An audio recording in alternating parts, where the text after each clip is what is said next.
ঈদুল আজহা উপলক্ষে ঈদ আনন্দকে ভুলে ছাত্র শিক্ষক সমন্বয়ে কোরবানির চামড়া গরিব ফান্ডের জন্য সংগ্রহ করে আসছে।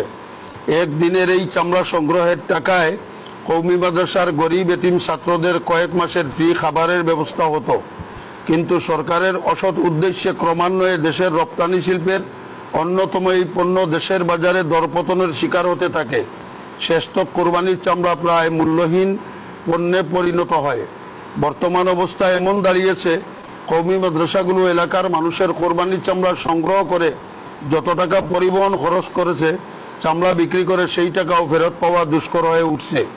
এহেন পরিস্থিতিতে আপনাদের মাধ্যমে সরকারের ঊর্ধ্বতন কর্তৃপক্ষ ও সাধারণ মুসলমানদের অবগতির জন্য আমাদের এই ক্ষুদ্র প্রয়াস।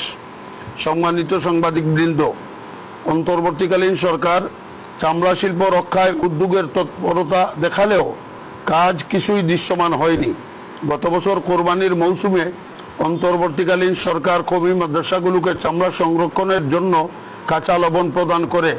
এই উদ্যোগটি অযৌক্তিক ও অকার্যকর প্রমাণিত হয়েছে। সরকারের উচিত ছিল চামড়া শিল্পের দেশীয় বাণিজ্যিক সিন্ডিকেট ভেঙে দিয়ে চামড়ার ন্যায্য মূল্য নিশ্চিত করা।